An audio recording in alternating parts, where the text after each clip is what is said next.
Hey, what's happening, everybody out there in the XRP community? Thank you for coming back to Investment Perspectives. I want to give a big thank you to everybody who came out this weekend and participated in the live streams that we had. They're new for us here, but it's exciting because we do them differently than anybody I've seen do the live streams. We do them with Miss Backup off to the side. She helps me out a lot, and a big thank you to Miss Backup for helping me out. It really does help keep the flow of the streams moving quite nicely so we can try to get to everybody's question. And I really want to thank you guys because you guys ask some great questions and you make some really great comments. Love your insight, and it really spawned some fantastic conversations while we were live on air. So thank you guys so much for that. Okay, so before we get into this, anything that we go over here today, you will be able to find on my Twitter. And if you want to follow me, you can follow me on Twitter at Backup Bradley. It's the Average Joe Investor, but it's at Backup Bradley, BAKKUP, Bradley, LEY, no spaces.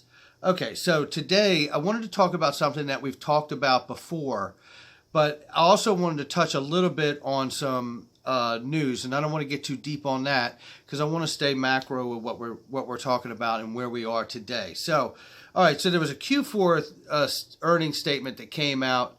Yahoo Finance had it, and they talk about the fourth quarter earnings season is upon us. And then they go into earnings from U.S. major banks for the final quarter of the year will be rolling in at key points also expected from across industries. They go down and they talk about the fact that FedEx reported in late 2018, their closing out of 2018 was not good. And then they go further on to talk about the impact of the trade disputes to China because of that international trouble there. So then January 2nd, Apple follows suit. They shocked markets when they said their holiday quarter would sharply miss expectations. CEO Tim Cook mentioned 11 times in a letter about China, mentioned China 11 times in a letter to investors published. Written in part, he says, while we anticipated some challenges in key emerging markets, we did not foresee the magnitude of the economic deceleration, particularly in Greater China. So, okay, so, things are turning in a not so good way. And as you know, most of you on this channel understand that there is a recession domestically here in the States that we've heard market makers discuss many, many times. The JP Morgans and the like have said that they expect a recession of some kind in 2019 or before 2019 is over. So now I know that all of us as XRP hodlers and investors, most of us understand that, there is the threat of a global economic crisis, and it does seem to me that at some point it will be unavoidable and it will affect the entire globe. Okay, so and obviously we were talking about, American Apple, we think of as an American company. They do have their main hub, or their main plant in China, I guess, isn't it? So, but we are talking about huge companies here and the global impact that they are feeling, and obviously those shock waves are going to move out throughout the globe. All right, so let's keep it moving. There was a FinTech article done, and now the important thing to note, one of the important things to note about this, it's a great article. The other thing to note about this is it's Reuters. So this isn't the crypto space. This is Reuters, right? This is a major publication talking about fintech firms want to shake up banking, and that worries the Federal Reserve, right? So now, I'm not going to read this entire article, but I do want to just highlight some of the things that are in it. So the U.S. Federal Reserve is wary of giving fintech firms such as On Deck Capital and Cabbage Inc. Access to the country's financial infrastructure, putting the central bank at odds with other regulators looking to bring them into the fold.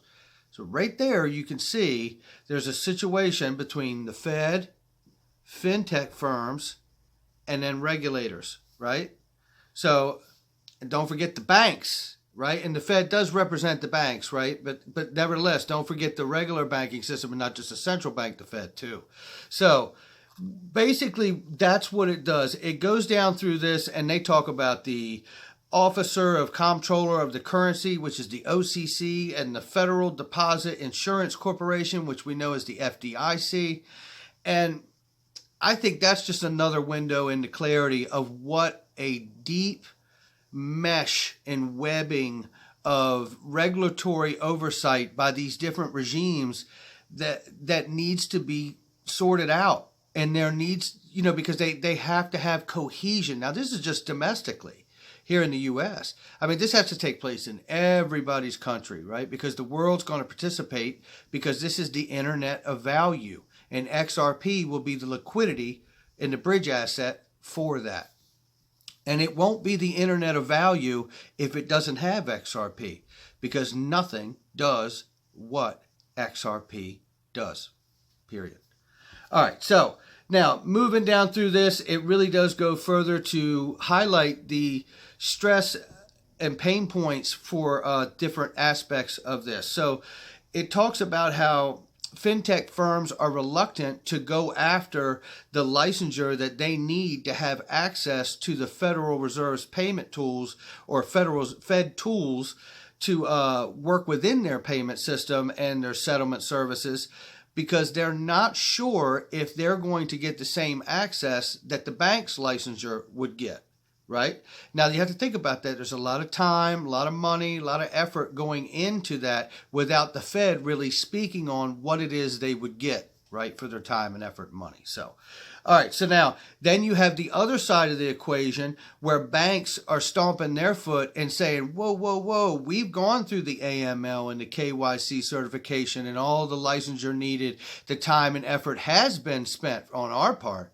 How is it we're going to just allow FinTech to just come in here for some less barrier of entry?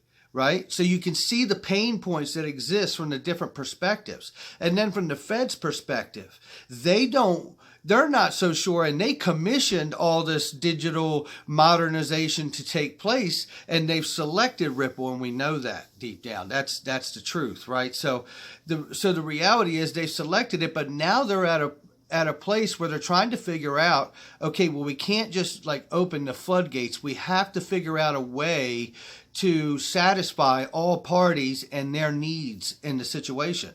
So that's where we currently are. And I think there's a lot of clarity in this article. It's really well done, and it's on my Twitter. You can read it, and I highly suggest it. There's a lot more to it.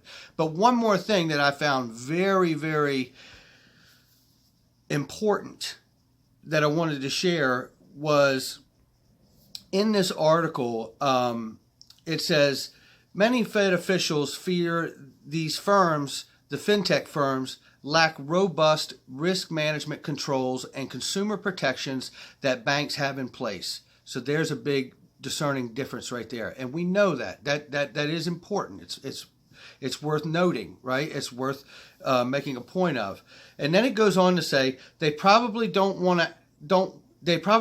want access to the payment system, but they don't want the regulation that comes with that access. The St. Louis Fed president, so the St. Louis Federal Reserve president, James Bullard, told Reuters in November, his words, "I'm concerned that FinTech will be the source of the next crisis." Not Brad from Investment Perspectives. The St. Louis Federal Reserve president, James Bullard, told Reuters, an everyday publication, not just crypto space. This is just for the people who are investing, a everyday publication, major publication. He is concerned that FinTech will be the source of the next crisis. Well, how about that? And it's kind of double-edged, right? And I'll tell you something. And those of you that follow the St. Louis Federal Reserve, they also, probably 2 months ago, posted on Twitter about the Triffin dilemma in the U.S. dollar. And I encourage you to watch any video I have in my playlist on that. And if you don't, just Google Triffin dilemma, okay?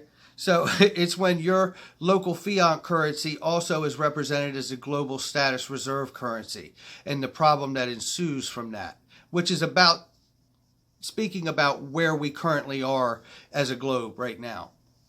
Okay, so now just moving forward to the next thing. So the good news of all of this, and I know that is like, wow, it's pretty heavy to take in that, but you know what? We have to. We're investors, and the truth of the matter is there is a angle to this and a perspective of this to understand that with our investment going up, there is in large part going to be a great part of the globe that is going to be going through probably one of the worst financial times of their lives, and that is a heavy thought when you think of it. But let's keep it positive, because I ultimately believe no matter what takes place with the global crisis, I do believe that crypto and absolutely 100% XRP will be one of those lifelines and a beacon of light that helps pull us out of a hole, because it is a real asset that can do real things, and it absolutely will be of value to every one of us in the world as we go forward. All right, so with that, let's keep it going positive. Bakkt comes out and they say our first acquisition. So Bakkt has gone ahead and acquired RCG. Now RCG is Rosenthal Collins Group. It's an independent futures commission merchant. Hello. Listen, this is what that tells me. RCG announced the sale of all its customers' accounts to Marex Spectron, one of the world's largest commodity brokers. As a part of the transaction, our aim was to purchase certain valuable assets related to developing our platform. We expect to close the transaction in February, which I think is important to note, in February, and that's about as far as the SEC gets to kick the can too, right? And are excited to welcome members of RCG team to Bakkt. All right, so now I just want to see if there's a need for me to read down any further. If we could just kind of wrap it here. Let's see. Okay, so now this acquisition underlines the fact that we're not standing still as we await regulatory approval by the CFTC for the launch of regulated trading in our crypto markets. All right? They said the acquisition underlines the fact that we're not standing still as we wait regulatory approval by the CFTC for the launch of regulated trading in our crypto markets. They're not waiting. And you know what? And that's why I keep filling my bags, because they're not waiting. All of this stuff is going to get resolved. And you know how else you know that? Because we have 200 financial customers on RippleNet. That's how the hell you know that. And you also know that we've talked about it on here many times before. Something ain't money until everybody agrees it's money. And if you have 200 of the top most financial companies in the sector, I can tell you right now that they all already agree XRP is money. All right, guys, I'm going to wrap it right there. Hit that like button. Hit the subscribe. You guys were fantastic this weekend. We're going to live stream sometime this week too. But leave some comments below. I want to keep this thing going. We'll catch you on the next one. All right, bye.